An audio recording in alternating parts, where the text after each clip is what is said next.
this game. Everyone had it down as, Arsenal have to win this game to be able to push on for that title race. But now, given, City going out the Champions League, failing the last time out against West Ham, not getting the 3 points, is that pressure on them now, Gus, would you say?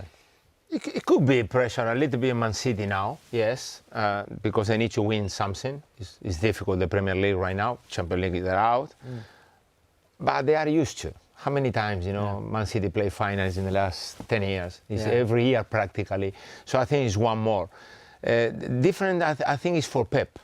I think Pep Guardiola needs a little bit of happiness now, a little bit. Because sometimes we talk about the club, we talk about the players, and we normally, with all respect, focus on the coach. That will be a big weight off his shoulders. He's got the first trophy out the way. Now it's right, can we go and do what we've done in so many seasons and go unbeaten now for the rest of the season and really put Arsenal under pressure? Yeah, I mean, it's been so interesting. Look, as an Arsenal fan, I don't think I would ever want to face Man City in a final with, the greatest manager of all time, in my opinion. But if you actually look at it, we'll pull this up, over the last couple of outings between Mikel Arteta and Pep hasn't actually been able to defeat Mikel, because look at this. In the first 10 meetings, Mikel Arteta only won 1, City won 9. But in the last 6 meetings that they've had, Pep hasn't been able to get the better of the apprentice, let's say. Which is quite an interesting stat. And I think that's probably where the pressure's building as well, because people are realising that now, and obviously the stats come out,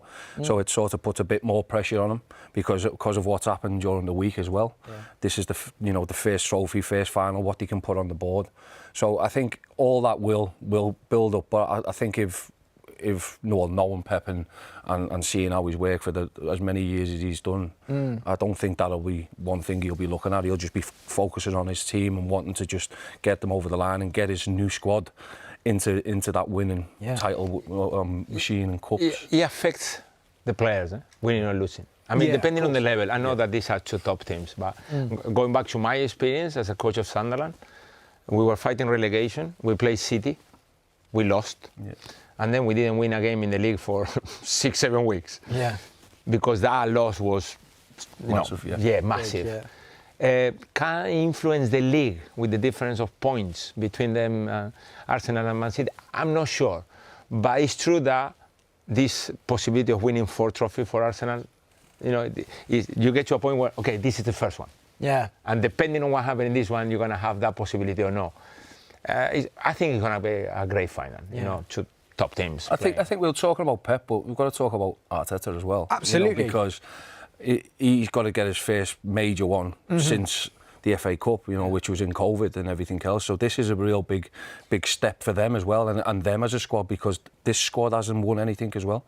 They've got there and just sort of, not quite made it.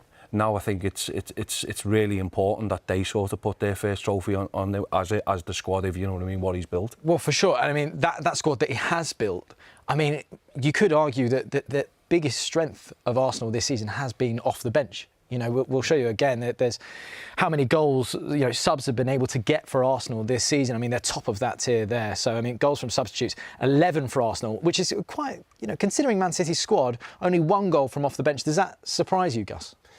Yeah, he does, but I have to say that Pep doesn't change too much.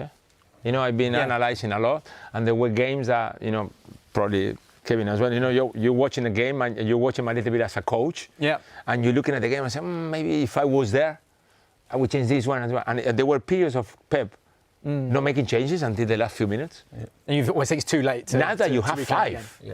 When it became 5, people was debating, it's good for the top teams or the small teams? It's good for the coach.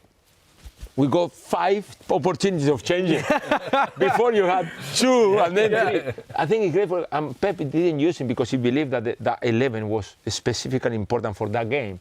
Now for Arsenal, I think his changes were in game though.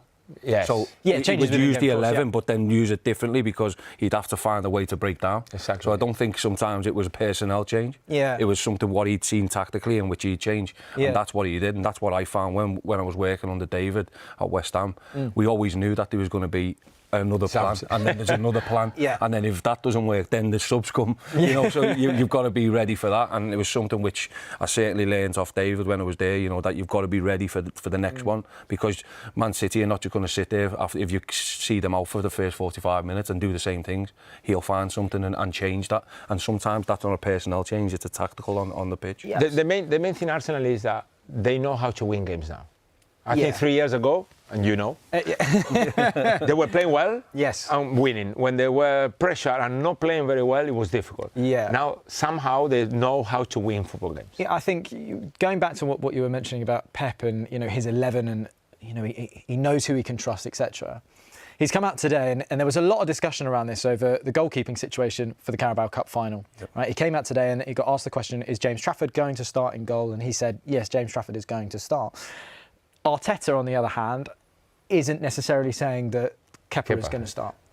In your opinion, what do you do there? Because this again, from Mikel's perspective, he wants this trophy. He's got to get that first one over the line. Do you play your first goalkeeper? You just answered it wrong, and I think that's exactly it. You've got to get it over the line.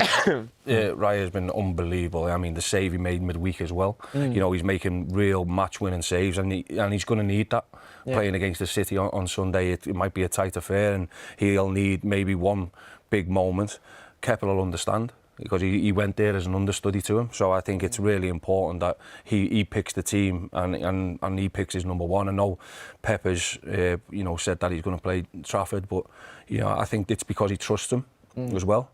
And you see, and they play a bit differently when he's with them, because he's probably better with his feet than Donnarumma. Yeah. Whereas Donnarumma will be the one who's kept him in a lot of games this year and made some world class saves, as we've seen all through his career. It's a tough one. What about penalties? Do you change it to Donnarumma if it goes penalties? There is both sides of the coin. I think it's the biggest one, or the one that everybody recognized changing the goalkeeper, was the Dutch national team. Yeah. Yes. I remember that he changed in the Tim Krul kept coming on. If the goalkeeper, with Kepa is the opposite, eh? Well, I was going to say, I mean, who can forget the 2019 final at the Carabao Cup? There was that incredible moment where Kepa, I mean, here it is, Willy Caballero wanted to come on the pitch, Sarri wanted to bring Kepa off, and I mean, I'd never seen anything like that. I mean, Gus, you said you were there on that moment. Yes, I don't remember seeing it, and I don't remember doing it. When you don't want to get the pitch and the coach changes, you're saying, no, I'm not coming out. I've never seen it before. I think that situation was very special, but I don't know the relationship after between Kepa and Caballero. Okay. Because I think that the natural thing of us was you get upset with the coach, but you get out because he's a teammate coming on. Yeah. Okay. I see what you're saying. The respect between the goalkeepers' union. Well, that was clear. I didn't know goalkeeper. As a coach, right? So you look at someone like Kepa, who has been, and through all sense of purposes, I've seen every game that he's played in the Carabao Cup final, the FA Cup as well. He has been fantastic. He's been really, really good. But you've arrived at this moment where it is a final. He's playing in a stadium where something like that has happened to him before. He's also, I think it was in 2022, he played in the Cup final against Liverpool. He missed the penalty. They ended up losing again. I think this is the penalty here. Is that in your head as a coach when you're looking at who you're starting in certain moments like this? Well, I think you need to know the player. I tell you my experience, and I didn't have too many. I didn't used to change the goalkeeper for cup games in England. I didn't. Certain games specifically, because you needed the second goalkeeper to play a game, but not for the whole. And I done it last year in Korea. And I go to the final. And I played the second goalkeeper in the final, and we won it. So I always say, you make decisions. If you finish well, great decision, you're a coach. If your goalkeeper give it to the number 9 and you lose the final, that was wrong. So until after the game, the decisions you don't know if they're right or wrong. The upcoming Carabao Cup final between Arsenal F.C. and Manchester City has fans buzzing with excitement. Both sides boast world-class squads, and the stakes are enormous, not just for the trophy but also for momentum in the Premier League title race. This match is shaping up to be a tactical and thrilling showdown between two of England's most dominant teams. Soccer ball fire. Arsenal have been on an incredible run this season, blending youth, creativity, and tactical discipline under Mikel Arteta. With stars like Bukayo Saka, Martin Odegaard, and Gabriel Jesus in peak form, they enter the final with confidence. However, the challenge of facing Pep Guardiola's Manchester City is enormous, as City are known for their tactical flexibility and winning mentality. Manchester City, reigning champions of English football, are focused on maintaining their dominance. Guardiola's squad combines experience, technical brilliance, and squad depth that can exploit any mistake. Fans and pundits alike are keenly watching how City will approach the final and whether they can handle Arsenal's high-pressing, attacking style. This is more than a trophy, it's a statement game for both teams. The potential impact on the title race adds another layer of drama. Experts like Gus Poyet and Kevin Nolan have debated whether the outcome of this final could shift momentum in the Premier League. A City win could boost their confidence and put pressure on Arsenal, while an Arsenal victory could reinforce their title credentials and energize the squad for the league run-in. Ultimately, this final is more than just silverware, it's a battle for bragging rights, psychological advantage, and momentum.